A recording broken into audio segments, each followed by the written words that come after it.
go into the book, Guy, you worked at the ILO, the International Labour Organization.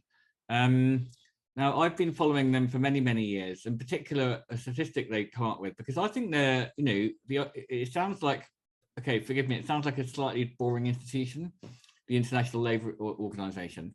But they do amazing work to help people not be killed by work. And am I right to say that it's an ILO statistic that each year 2 million people are killed as a result of their work or their job?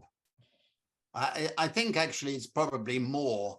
That's a fairly conservative estimate, but it includes a lot of things. It includes death by accidents, death by exploitation, child labor, but it also includes things like karoshi in Japan, death from overwork, and death from insecurity. The group I've been writing about, the precariat, the deaths of despair linked to the insecure lives that they have to live, is something that is really a scandal of our time and is beyond disgraceful.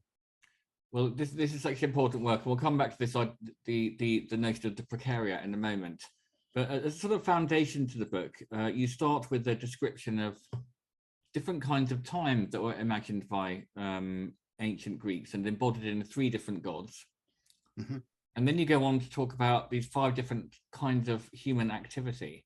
It wasn't just work and leisure. There were 5 subtle variations on work and leisure. But perhaps we could start with these 3 types of time. There's chronos, mm-hmm. aeon, and kairos. And they all mean time.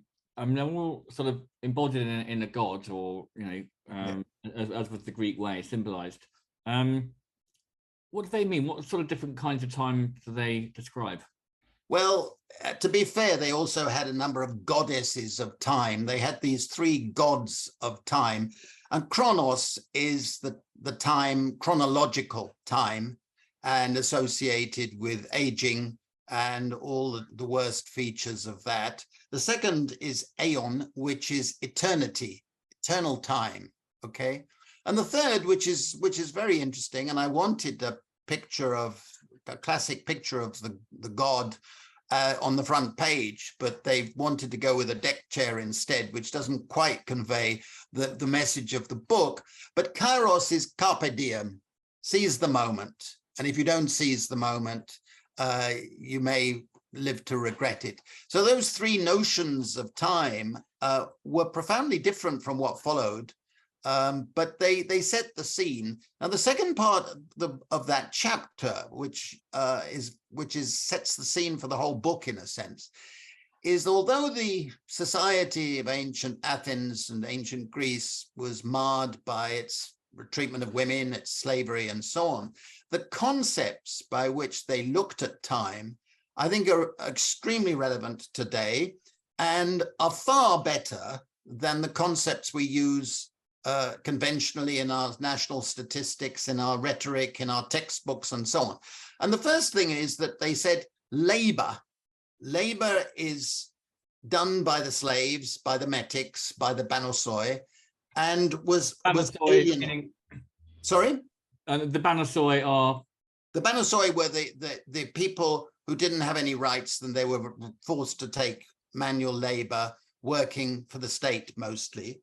And the argument was that people who were obliged to spend most of their time doing labor, as a result, had deformed body and minds, and therefore were inappropriate for being political citizens, because they didn't have time and knowledge to be able to make rational decisions.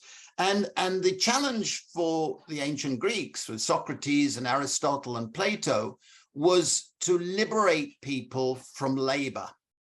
And that Socrates himself made a very important distinction. He said, actually, insecure labor is better than secure labor, because secure labor leads to dulia and civility.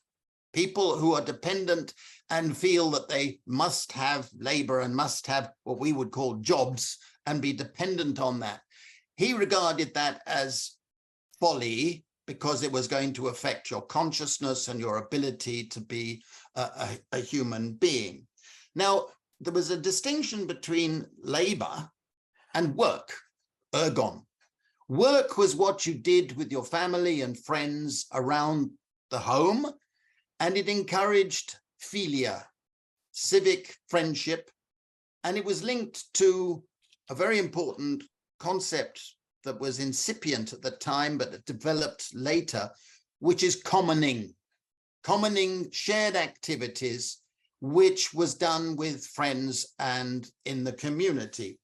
And the difference between work and labor is fundamental, okay? Now, commoning was reproducing the community, reproducing a sense of embeddedness in your society, and was important as such. The third form of time use was recreation.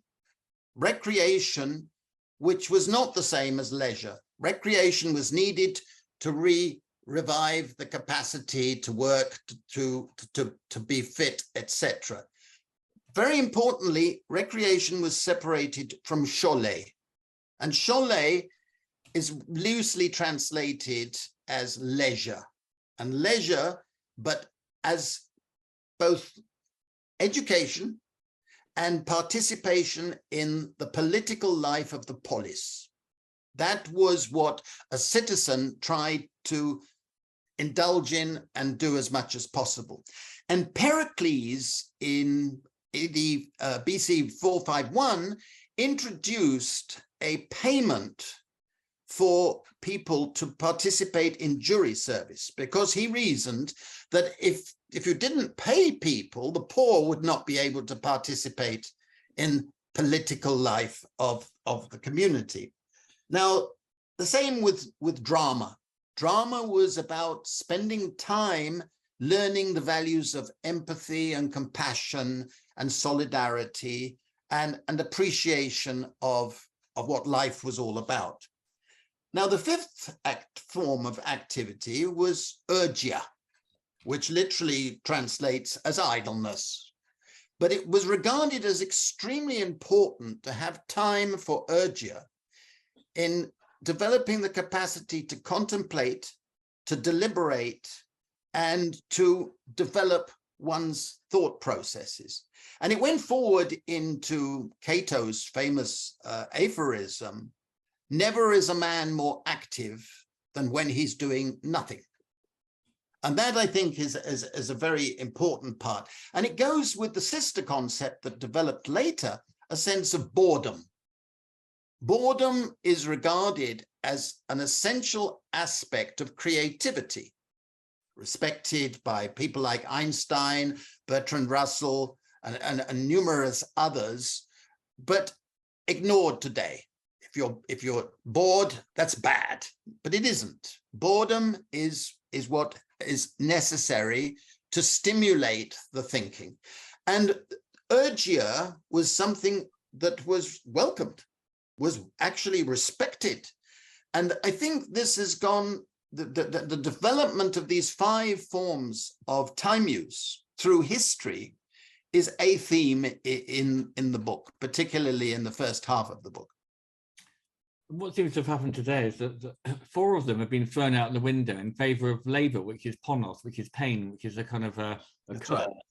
Right. I think you also say in French you get the word travail, which is derived from trypolium, a 3-pronged instrument of torture. So no one ever, and I don't know what the word for in the Bible is, but when Adam is cursed with toil, I wonder what the original Hebrew and then what the Greek word was then that you read in the Bible. But we translated it as something like work. But then people say, well, yes, but work could also be so joyful and creative. What happened in between? I mean, I know we're talking about 2,500 years. In your sort of chronology, if you like, of the development of these ideas, what happened to this lovely, subtle idea we had of different kinds of idling, different kinds of leisure, different kinds of work? How did that turn into man must work and all idleness is bad? Well, what I do in the book is I trace the development of 3 time eras, if you like, or time regimes.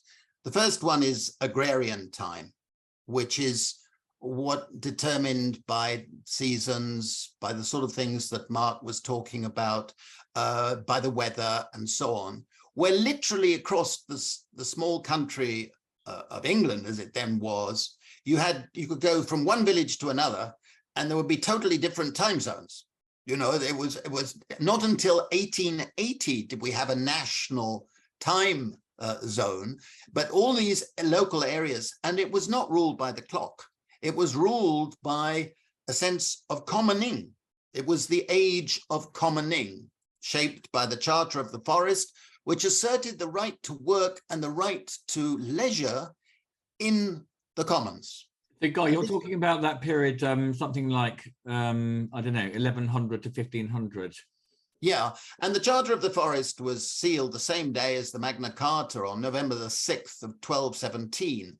And it was actually the most subversive constitutional document in our history, which also has the distinction of being on our statute books for longer than any other piece of legislation, only being repealed by the Conservatives in 1971, which is a remarkable thing. And what it did was assert the right for people to live and work as they wished in the commons, in the forest. The forest meant something different in those times, but it was a really subversive document, constitutional document, and it set the tone. So for hundreds of years, the Charter of the Forest had to be read out 4 times in every church in England, 4 times a year. And it was that important. It was actually more important than the Magna Carta in many respects for shaping how life went.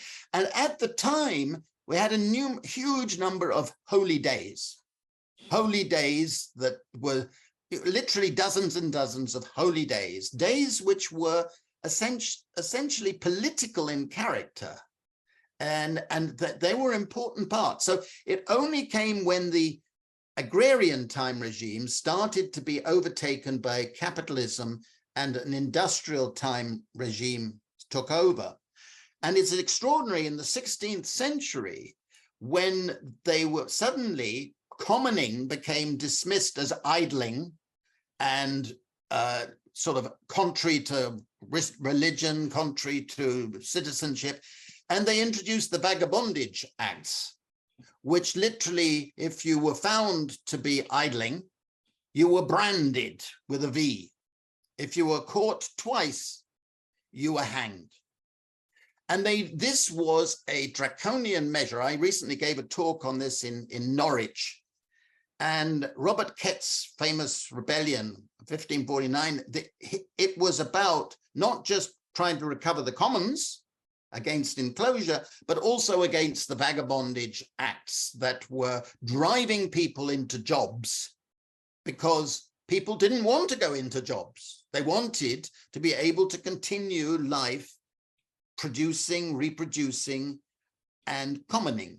And that, I think, was the transition point where industrial time took over, which was ruled by the clock, which was, fortuitously invented, and then eventually Taylorism and Fordism and rigid blocks of time, which is a fundamental difference of a transformation. And at that point, the idea of schole got lost. Schole was only for the elite, for the hoi polloi, the rulers. The workers, the working classes, or whatever you want to call them, they were expected to do blocks of time. You got up in the morning, you went to the factory or whatever, you went home dead tired, you had a bit of sex if you could, you fell asleep. You had a short period of schooling when you're very young, long period of laboring, little period of retirement. If you managed to get that far, you drop dead. There were blocks of time. And that regime ran into crisis at the end of the 19th century, when there was this wonderful moment of opportunity, when you had some people saying, we need freedom from labor. We need freedom from labor. We need to recover the values of work and leisure and commoning. people like William Morris, people like Kropotkin, people who were looking at a different way of living, and they ran against the laborists, the Fabians, the communists, and people who wanted people to be in universal labor. They wanted everybody to be in labor. And that, I think, was a historical error of enormous proportions and led to a huge number of social problems, suicides, hysteria, psychiatry developed to treat people, etc. A whole sort of morbid symptoms of a system in crisis. And I think it was a historical moment where the sort of values that you and many of us this evening share was defeated. But then subsequently, you'll go on to the next subject, and I think we're in a different phase altogether because we're in an era of tertiary time at the moment. Yeah, it was very sad because those people like William Morris and Ruskin, who you mentioned, you know, we were talking about William Morris last couple of weeks ago on one of our retreats, and I was reading through the biography of him by E.P. Thompson, which is an incredible book. It was. And it's easy to forget, but you know, he was really loved by the ordinary people. He wasn't just a sort of, in fact, the elite didn't really sort of like him that much. His book News from Nowhere was a massive bestseller, which imagined a future society without money and where Piccadilly Circus was covered in grass, and you know, everyone was kind of happy. It was sort of medieval society, and he did incredible things. You know, we know him for his wallpapers, but that was just a small part of it. But we still like them now. He wants to improve everybody's life in all ways. You know, beauty of the things around them, enjoyable work or work, and plenty of schole, plenty of is it aergia or ergia? Ergia. Idling. But yeah, as you say, that whole sort of movement was sort of completely sort of derailed, despite the best intentions of people like Keynes and Bertrand Russell in the 20s and 30s. And the left actually kind of deserted those ideals, didn't it? Like you mentioned the Fabians and the communists. The problem with the left was that they embraced work and the right to work and the right to jobs and the right to this sort of semi-slavery that you're talking about, and actually pushed for it. Yeah, I mean, the big defeat was with Morris's Socialist League, which faded in the 1890s, and the anarchists, of course, got painted with the violence that took place in the early part of the 20th century, which is ironic in the sense that people like Kropotkin was actually a gentle soul and wanted everybody to be living in its societies of mutual aid, small communities, and focusing on work and reproduction and security. And incidentally, William Morris had a great affinity with Iceland. He used to go off for trips and write elaborate poems based on the Icelandic sagas. So, he had, his values were essentially revolutionary. And his book News from Nowhere, which is an important book, is not great literature. I have to be honest by that. But I use it in the book because in leading up to my final chapter, I found it very useful to quote from him because he criticized another set of arguments that people were saying, okay, if you reduce labor time, you know, cut the work week, or that this was the solution going forward. And he said, no, that's not the vision I have. The vision I have is we escape from the labor consciousness to a sense of work as beauty, as work as reviving ourselves, our community, and being creative. And that, I think, is consistent with idling, because I, for example, have never worked harder than since I ceased having a job. I mean, we as human beings like to work on our enthusiasms. I know the editor of the Idler is a very hardworking person. He doesn't keep quite to the tune of being a full-time idler. But I think that's a difference, because I think the essence of freedom is to have control of your time so that you can do the forms of work and leisure, which is very important, that to keep this distinction of the Greeks, bring it back, because we don't have it. We've lost it under capitalism, because leisure is time for consumption, and recovery for more labor. That sense of leisure is completely different from the traditional notion of schole, which is what we should reproduce.